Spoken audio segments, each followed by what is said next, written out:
Actress രേഖ രതീഷ് അവരിപ്പോൾ ഒരു കംപ്ലൈന്റുമായിട്ട് വന്നിരിക്കുകയാണ്.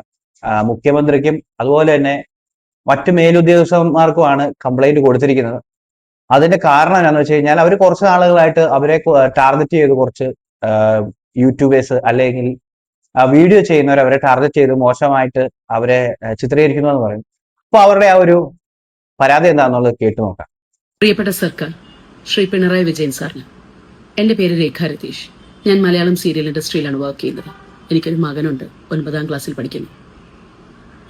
കഴിഞ്ഞ 7-8 മാസങ്ങളായി എനിക്ക് ജോലിയില്ലാതെ ഞാൻ എൻ്റെ ഫ്ലാറ്റിൽ കഴിയുകയാണ് സർ.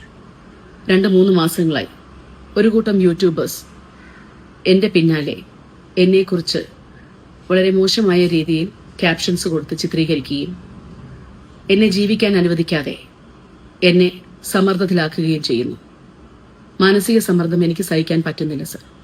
ഈയിടക്കാലങ്ങളായി നമ്മുടെ കേരളത്തിൽ ഒരുപാട് ജീവൻ പൊലിഞ്ഞു പോകുന്നുണ്ട് ഇങ്ങനെയുള്ള കാര്യങ്ങൾ കൊണ്ട്. ജീവിക്കാൻ വേണ്ടി ഒരുപാട് കഷ്ടപ്പെട്ട് മുന്നോട്ട് പോകാൻ ശ്രമിക്കുന്ന ഒരു സ്ത്രീയാണ് ഞാൻ എൻ്റെ മകന് വേണ്ടിയിട്ട്. പക്ഷെ ഈ യൂട്യൂബേഴ്സ് കാരണം എനിക്ക് മുന്നോട്ട് ജീവിച്ചു പോകാനുള്ള ശേഷി ഇല്ലാതെ ആകുകയാണ്. മാനസികമായിട്ടുള്ള സമ്മർദ്ദം, എനിക്ക് ജീവിക്കാൻ പറ്റുന്നില്ല സർ. അപ്പൊ ഇത് മുഴുവനായിട്ട് പ്ലേ ചെയ്യുന്നില്ല, പക്ഷെ ഏകദേശം ഒരു കാര്യം പറഞ്ഞുതരാം. ഇത് കുറെ യൂട്യൂബേഴ്സ് അവർക്കെതിരെ ടാർഗറ്റ് ചെയ്ത് അവരെ മോശമായിട്ട് ചിത്രീകരിക്കുന്നു എന്നാണ് പറയുന്നത്.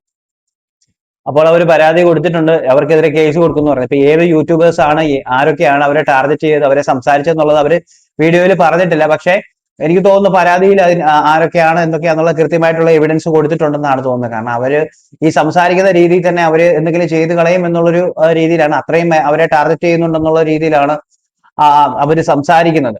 സാധാരണ ഇത് ആൾക്കാർക്കെല്ലാം അറിയാവുന്നതാണ്. ഇവരെ ഈ ആക്ട്രസിനെ സീരിയലിൽ കൂടെ ഒക്കെ വീട്ടമ്മമാർക്കൊക്കെ പരിചയമുള്ളതാണ്. അപ്പൊ എന്തായാലും ഒരു കലാരംഗത്ത് പ്രവർത്തിക്കുന്ന ഒരാൾക്കെതിരെ ഇങ്ങനെ നിഷ്ഠൂരമായിട്ട് ഓരോ ഇൻഫ്ലുവൻസേഴ്സ് എന്ന് പറയാൻ പറ്റില്ല, ഇങ്ങനെ മോശമായിട്ട് എന്തെങ്കിലും മഞ്ഞ വാർത്തകൾ കാണിക്കുന്ന അല്ലെങ്കിൽ മഞ്ഞപ്പ് കാണിക്കുന്ന കുറെ ആൾക്കാരുണ്ട്. അപ്പൊ അവർക്കെതിരെയാണ് ഇത്. ഇപ്പൊ ഒരു ആക്ഷൻ എടുത്തു കഴിഞ്ഞാൽ ഇങ്ങനെ പല ആൾക്കാർക്കും കൊടുക്കാം. കാരണം ഒരാവശ്യമില്ലാതെ അനവസരത്തിൽ ചോദ്യങ്ങളും അനവസരത്തിൽ ഓരോ ആൾക്കാരെ കുറിച്ച് വീഡിയോസും ഇടുന്ന ഒരുപാട് ആൾക്കാരുണ്ട്. അവസരങ്ങൾ നോക്കാതെ റീച്ചിന് വേണ്ടിയിട്ട് ചാനലിനോ അല്ലെങ്കിൽ മറ്റ് ഇൻസ്റ്റഗ്രാം ആണെങ്കിൽ അതിന്റെ പേജിനോ റീച്ച് കയറ്റാൻ വേണ്ടിയിട്ട് ഇതുപോലെ ഓരോരുത്തരെ ടാർഗറ്റ് ചെയ്ത് വീഡിയോ ചെയ്യുന്ന ആൾക്കാരുണ്ട്, മോശമായിട്ട് ചിത്രീകരിച്ച്. അപ്പോൾ കാണുന്ന പ്രത്യേകിച്ച് നമ്മുടെ ഈ മലയാളികളുടെ ഒരു പ്രത്യേകത എന്ന് വെച്ച് കഴിഞ്ഞാൽ അവര് കാണുന്നത് എന്താണോ അതേ വിശ്വസിക്കുകയുള്ളൂ. അല്ലെങ്കിൽ ആരെയും കുറിച്ച് എന്താണോ പറയുന്നത് അത് മാത്രമേ വിശ്വസിക്കുകയുള്ളൂ. അതിന്റെ പിന്നാമ്പുറത്തുള്ള കഥകളെ കുറിച്ച് ചിന്തിക്കുന്നില്ല. ആരെങ്കിലും ഒരാളെ കുറിച്ച് മറ്റൊരാൾ പറഞ്ഞ അത് ശരിയാണല്ലേ, നീ പറഞ്ഞ ശരി, അത് അങ്ങനെ 10 പേരോട് സംസാരിക്കുമ്പം ആ ഒരു ടാർഗറ്റ് ചെയ്തപ്പെട്ട ആള് മോശക്കാരാവുകയാണ്. അതിന്റെ പിന്നാമ്പുറത്തുള്ള കാര്യങ്ങൾ എന്നാന്നുള്ളത് ആരും ചിന്തിക്കുന്നില്ല. പിന്നീട് ഏതെങ്കിലും ഒരു അവസരത്തിൽ ഇവരായിരുന്നു ശരി എന്നുള്ളത് പറയാൻ ആരായിരുന്നു ശരി എന്നുള്ളത് പറയാൻ ആരും കാണില്ല.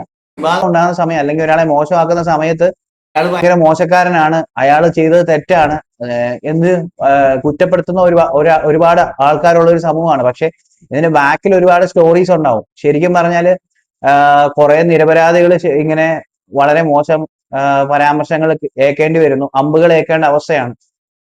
അങ്ങനെ അമ്പുകൾ ഏൽക്കുന്ന ഓരോ നിരപരാധികളും അവരുടെ ഉള്ളിൽ കരയുകയാണ്.